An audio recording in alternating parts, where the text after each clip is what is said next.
right, so I want to talk over one of the most important final kind of touches when it comes to finishing out your video, and that's adding captions to what you've got. So I've got here a bit of a clip. This is from our project 3, and I've got this interview with Siobhan, and then some of the images over top of it. So I want to add captions to this. Now, thankfully, it's a pretty easy process. Adobe does have an auto-create caption, similar to YouTube or any of those other services. And similar to YouTube, it's not perfect. So we'll talk about how to generate those captions and then also how to correct them. So let's start there. I'm in the editing mode right now. First thing I'm going to do is select my clip, and then I'm going to head up to Window Workspaces, and I want to switch over to Captions and Graphics. Captions and Graphics, the fourth one down. And then up that goes.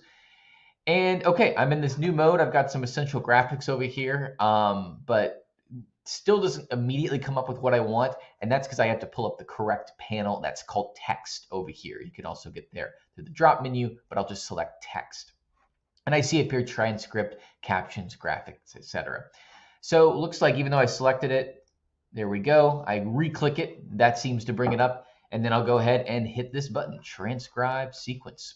I got a few options. I don't need to worry too much. Keep it on English and keep it on American English.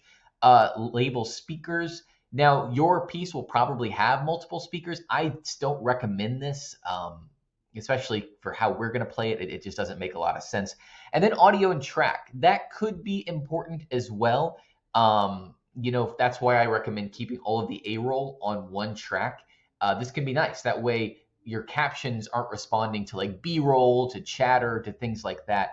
It's just transcribing the interview segment. So it could be helpful to do just audio one. In this case, I just had this all mixed down to one. So I'm just going to do audio and track mix. That won't matter so much. And I'll hit transcribe. Now mine's going to do this in about 4 or 5 seconds. Yours might be a little bit longer, but basically it's going to do its thing. Now you can do some editing in this step. I find this a little bit, actually either one of them works. I'll show you how to edit here, because all the text is kind of all together. Now, as I said, it's pretty good, but it's not ideal. For instance, her name is not Siobhan Shorter. It tried, but didn't quite get it. So I'll do Dr. Siobhan Shorter, University of Mary Washington, immersive experience. For instance, the square all the way down to Paul Mary. That's not right either. It should be Paul Mary. Is it Paul Mary? I think it's, no, well, there we go. So there we go, fix that. And you can kind of listen through as well and just make sure it got everything, right? If I had more time, I would say I would capitalize associate and provost. Those are, it's a proper title. And just kind of go through and make sure it did its job. Make sure it got it right. And from there, if it looks good, then you can go ahead to the little ellipses here. And what you're going to do is create captions. Create captions. Subtitle default, that's what we want. Looks good. Preferences. I can do some stuff here and, character between lines. A lot of this is just formatting things. I'm not going to worry about that right now. I'll show you kind of how to do that in this second step. And great, now I can see it's kind of broken those big chunks down into more manageable little captions. I can also see them here, right? There are my captions, and it's created it on a separate track, the subtitle track up at the top. So I can kind of see what each part is saying. Now I've got some format options here, and all I got to do is highlight, and I would recommend highlighting them all, so any changes you do are applied to all of them. So I'm going to move myself over here. That way we can see it a little bit better. And I could change the color, although white on black, I mean, that guarantees contrast no matter where we've got this talking over. I'm always going to be able to kind of see the text just because it's white and black. That's, the most contrasty colors there are.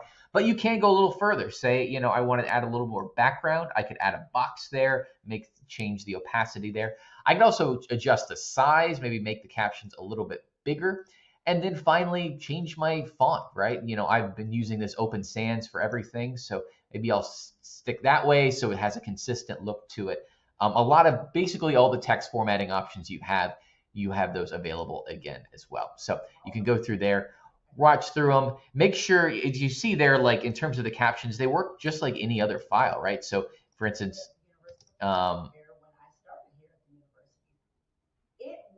say I don't want it to go to nothing there, I can make it a little bit longer. So that text, you know, you can adjust however you want to make sure the caption is showing in the right way. And similar to that, you also have the ability to move the captions. Right now, I defaulted to have them on the bottom. That's standard. That makes the most sense. However, here we have a problem, right? We have text on top of text. It's an absolute mess. So I can just select this one, and then maybe I could change the position here. So instead of the bottom, I'll change it up to the top, and I can maybe take that to the top over there. I can do the same thing with this particular one. In this case, it probably would have been smart. Let me just fix that. Looks like these three are all kind of in that same spot. So what I'll do is kind of move all of them in the same way. And then now I play those through. Oop, that one didn't quite work. So shove that guy in there. And that one as well. University officer here at the University of Mary Washington, and then you can go back to the bottom, right? So adjust however you need to. You've got a lot of those options, but that should be the way to do it. And then you're ready to export. And this is a last pretty important bit of this, is how you want to export your captions.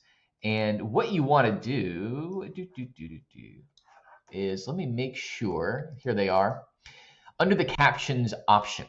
Really two you need to worry about. Burn captions in the video, which means there's no turning it off. You've literally, it's what it sounds like, right? You watch the video, these captions are always on.